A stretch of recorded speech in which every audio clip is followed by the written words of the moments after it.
Selamat pagi, Assalamualaikum warahmatullahi wabarakatuh. Kali ini kuliah pengelolaan air untuk pertanian kita laksanakan secara asinkron. Jadi Anda akan melihat video ini. Kali ini kita akan membahas tentang bagaimana pengelolaan air pada tanaman budidaya.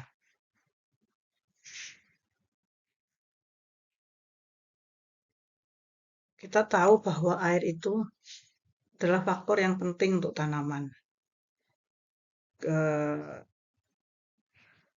Kemudian tanaman itu hidup pada suatu media yaitu tanah. Jadi tanah itu menyediakan air untuk tanaman. Jadi ada beberapa fungsi tanah, salah satunya adalah dia menyediakan air untuk tanaman. Nah, pada tanah yang subur secara subur macam-macamnya, secara kimiawi, secara fisik, tanah itu menjamin sirkulasi air dan udara. Jadi di dalam tanah ada cukup udara dan air, jadi lengas tanahnya itu cukup untuk pertumbuhan tanaman.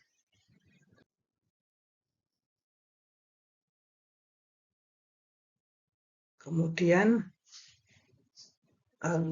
bagaimana tanaman itu mengambil air dari dalam tanah. Kita sudah bicarakan kemarin pada kuliah minggu lalu bahwa ada bukaan stomata di daun yang dia mempunyai perbedaan tekanan uap dan akan menjadi energi untuk menyerap air dari dalam tanah supaya dia bisa bergerak naik. Nah, karena kita ini membudidayakan tanaman, jadi memang tanaman itu ditanam untuk suatu kepentingan, maka kebutuhan air itu harus diusahakan dia penuh. Jadi supaya terpenuhi kebutuhan air tanaman agar proses-proses fisiologis di dalam metabolisme di dalam tanaman bisa berjalan dengan optimal. Artinya nanti kalau proses-proses di dalam tubuh tanaman berjalan optimal, kita akan dapat pertumbuhan tanaman yang baik dan produksi biomasa yang tinggi.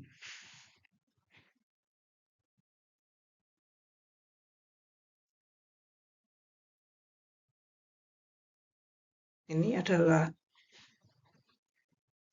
gambaran singkat bagaimana matahari memberikan energi dan ini air masuk dari dalam tanah masuk ke tanaman dan di tanah di daun terjadi proses fotosintesis yang menghasilkan glukosa.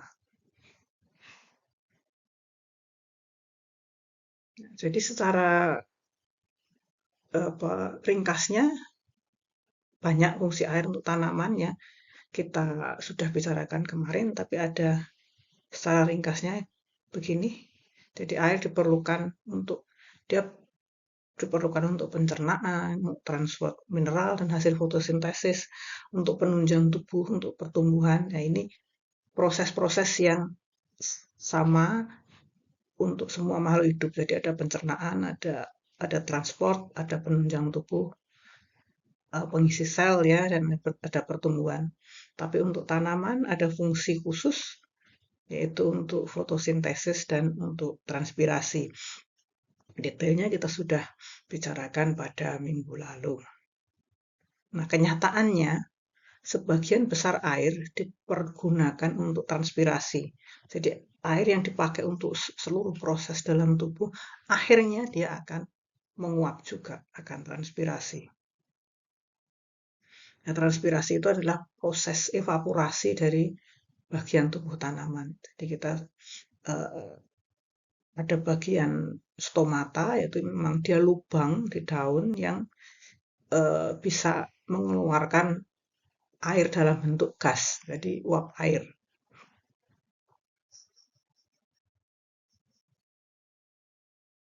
Nah, sekarang kalau yang terjadi di tanaman yang di lapangan, yang di lahan, ada evaporasi dan transpirasi. Kalau evaporasi itu penguapan yang dari tanah atau muka air bebas, jadi dari tanah atau air kalau dia ada di permukaan tanah, misalkan dia menguap langsung. Kalau transpirasi itu penguapan yang dari permukaan tanaman. Nah, di lahan, kalau kita punya eh, sepetak lahan dengan apa namanya tanaman yang ada di situ, kita akan sulit memisahkan mana penguapan yang terjadi karena transpirasi dan mana penguapan yang terjadi karena evaporasi. Eh, kalau di lab kita bisa kita bisa memisahkan transpirasi itu sendiri, misalkan dalam grow chamber. Tapi kalau di lahan sulit. Jadi evaporasi dengan transpirasi itu biasanya jadi satu, maka kita menyebutnya dengan evapotranspirasi, yaitu perpaduan antara evaporasi dan transpirasi.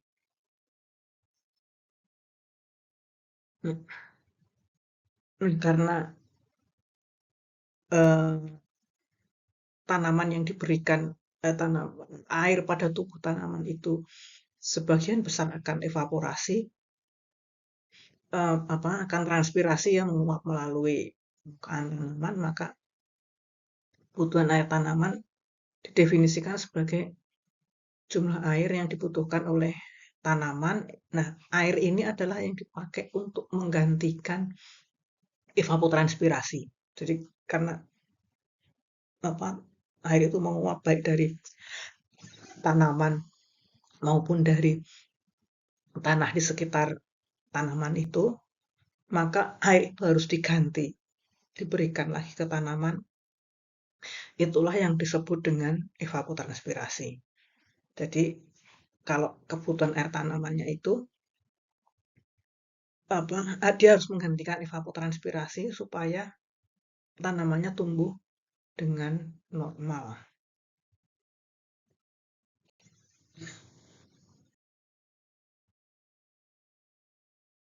Nah, bagaimana kita menghitung evapotranspirasi?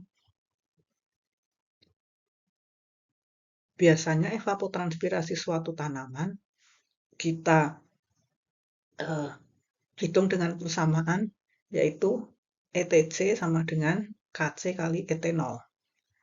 ETC itu adalah evapotranspirasi tanaman, jadi air yang menguap dari tanaman dan tanah di sekitarnya, di tanaman itu. Nah, etanol itu apa? Etanol itu evapotranspirasi acuan. Jadi dia evapotranspirasi standar gitu ya. Evapotranspirasi standar itu evapotranspirasi standar terjadi pada tanaman yang sebetulnya nggak ada, jadi dia tanaman teoritis ya. Tapi ini sama di yang dipakai sebagai standar ini adalah tanaman rumput alfalfa, rumput yang ada di Afrika dengan ketinggian 12 cm dan uh, ada apa namanya resistance dari daunnya itu 70 meter, 70 detik per meter, kemudian ada albedo pantulan radiasinya 0,23. Jadi ini tanaman yang teoritis. Jadi ini seperti rumput alfalfa dan dia rumputnya ini sehat, tidak kekurangan air, tidak terkena hama atau penyakit, ketinggiannya seragam.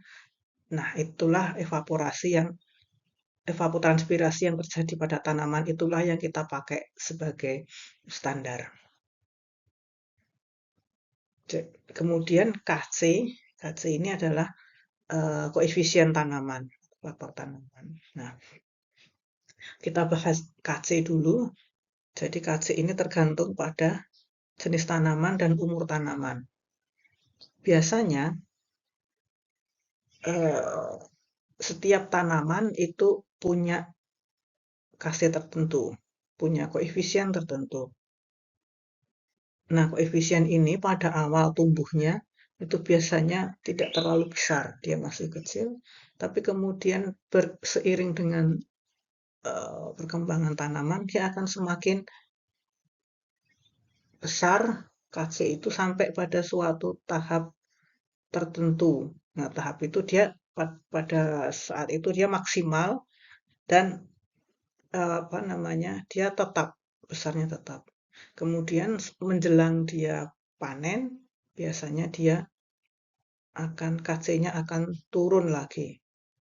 Kalau ini untuk tanaman yang semusim, fase ini biasanya kita dapat cukup pendek, jadi tidak terlalu panjang dari fase awal, kemudian fase tengah, naik ke fase tengah, kemudian turun ke fase panen, itu tidak terlalu panjang. Tapi untuk tanaman-tanaman tahunan, biasanya fase apa namanya awal itu terjadi di persemaian. Kemudian kalau ditanam di lahan, dia akan berada di fase maksimal terus sampai sampai akhir dia dipanen.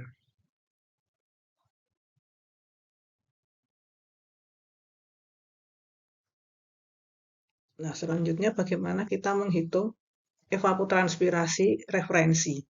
Evapotranspirasi referensi atau evapotranspirasi acuan itu karena tanamannya sudah fix, tanaman yang tadi rumput yang kira-kira tingginya 12 cm dan seterusnya tadi, maka evapotranspirasi ini hanya tergantung pada keadaan cuaca. Jadi cuaca itu yang mempengaruhi besarnya evapotranspirasi.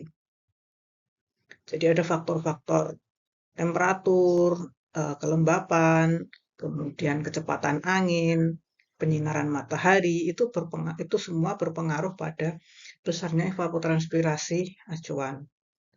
Ada banyak cara untuk menghitung evapotranspirasi acuan. Misalnya ada persamaan Brennig-Riedel, kemudian ada radiasi, persamaan Thorne-White, panci evaporasi, dan Penman. Hanya saja sejak tahun 2000-an mungkin FAO hanya menyarankan menggunakan metode Penman Monted. Jadi Penman Monted itu metode yang dia seimbang antara faktor yang berpengaruh pada energi dan faktor yang berpengaruh pada aerodinamik. Jadi energi yang diperlukan untuk membuat air itu berubah dari fase cair ke fase gas dan aspek kemampuan atmosfer untuk menerima uap air. Kan uap airnya menguap ya dari tanaman dan dari tanah. Nah, menguapnya itu kan diterima oleh atmosfer. Nah, atmosfernya itu punya sifat-sifat seperti suhu dan kelembapan dan sebagainya yang dia itu menentukan dia mampu nggak sih menyerap air lagi. Nah, untuk persamaan-persamaan yang ini itu mereka agak black box, jadi tidak tidak diturunkan dengan cara yang tidak diturunkan dengan apa turunan matematika atau model matematika. Kalau Penman Monted itu diturunkan dengan persamaan-persamaan matematika yang mengendalikan dua aspek tadi. Secara matematis dia dituliskan seperti ini persamaannya. Jadi evaporasi referensi itu adalah bagian dari ini aspek energi dan ini aspek aerodinamis. Delta dan gamma itu adalah weighting faktor ya, jadi faktor pemberat. Tapi Anda tidak usah worry dengan persamaan ini. FAO menyediakan eh, apa namanya software ya untuk kita bisa menghitung secara evapotranspirasi referensi secara jadi dia dia yang akan menghitung dari eh, software ini yang kita sebut dengan Cropwood. Jadi Anda bisa unduh kemudian install saja kalau memang Anda perlu.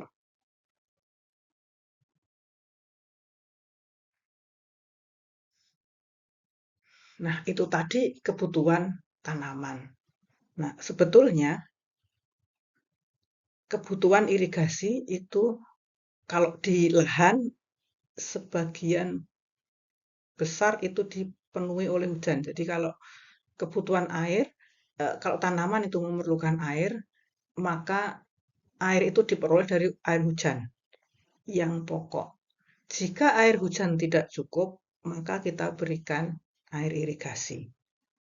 Jadi kalau hujannya itu sudah cukup, ETC kurang dari RE itu effective rainfall atau curah hujan efektif. Kalau ETC sudah kalau RE itu sudah lebih besar dari ETC, maka kita tidak perlu memberikan air irigasi. Tapi jika RE-nya masih kecil, hujannya itu masih kecil atau bahkan tidak hujan, maka irigasi kita berikan sebanyak ETC dikurangi hujannya.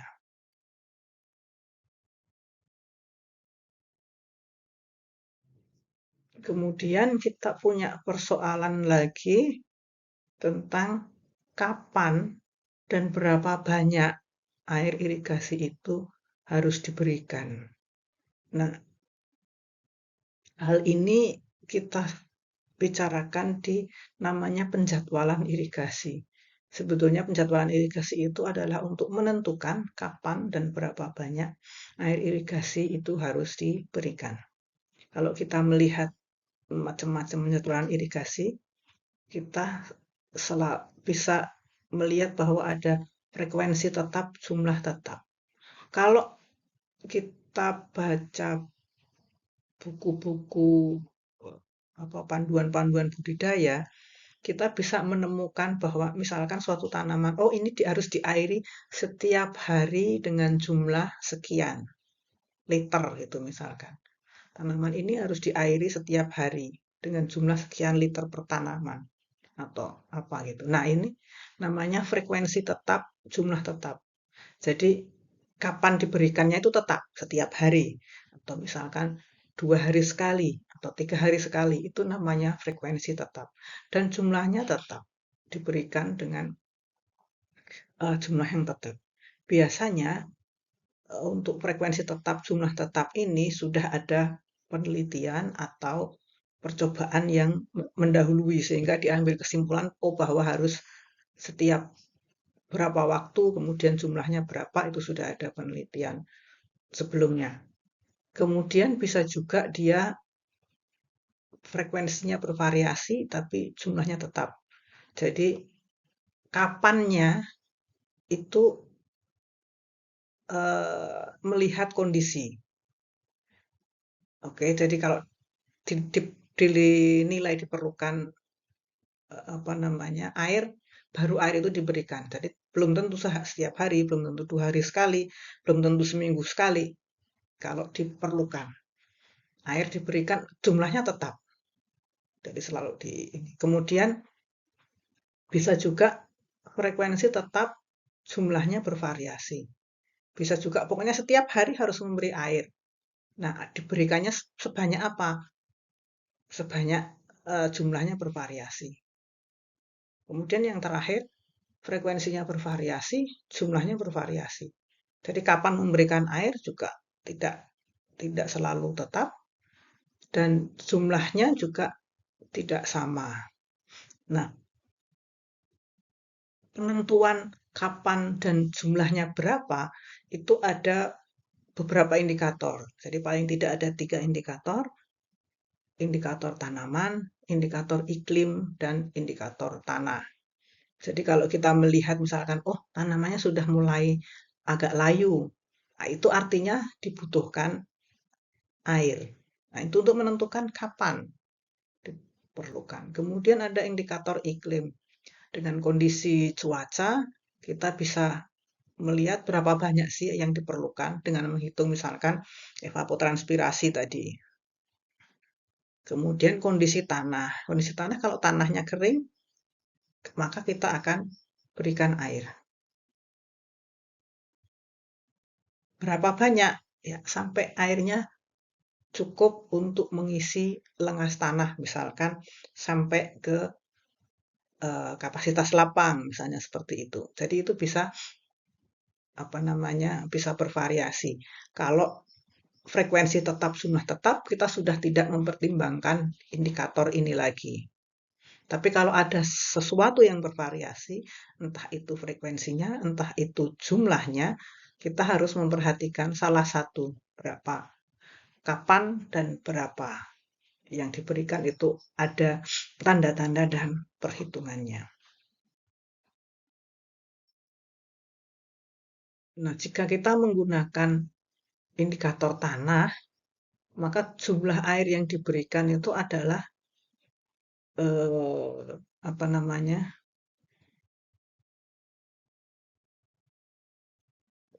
air yang diperlukan untuk mencapai kapasitas lapang. Jadi air diberikan untuk menambah air dari titik layu sampai ke kapasitas lapang. Kemudian dikalikan dengan kedalaman solum, dikalikan dengan fraksi kebutuhan air. Jadi mungkin akan dipenuhi tidak 100% dari water holding capacity ini ya, tapi ada mungkin 70% atau 80%, atau mungkin dipenuhi aja. Jadi berapapun apa jangka dari water holding capacity-nya dari kapasitas lapang ke titik layu itu memerlukan berapa banyak air, ya sudah diberikan aja 100% misalkan. P-nya itu adalah 1. Itu adalah jumlah air yang diperlukan. Kalau kita menggunakan indikator apa namanya iklim cuaca ya, kita menggunakan indikator cuaca, maka pemberian air irigasi itu tergantung pada evapotranspirasi dan hujan. Jadi air air itu diberikan sebanyak evapotranspirasi dikurangi dengan curah hujan. Jadi berapa air yang hilang kemarin kita tambahkan hari ini untuk mengganti air yang kemarin sudah menguap. Saya kira itu saja yang bisa saya sampaikan untuk kuliah eh, hari ini. Anda akan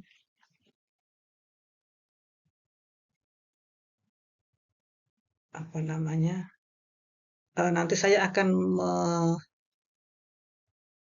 bersama dengan pengumuman ini di Simaster, Anda akan mendapatkan link Google Form yang nanti sekaligus kita gunakan untuk sedikit kuis dan apa namanya sekalian untuk presensi.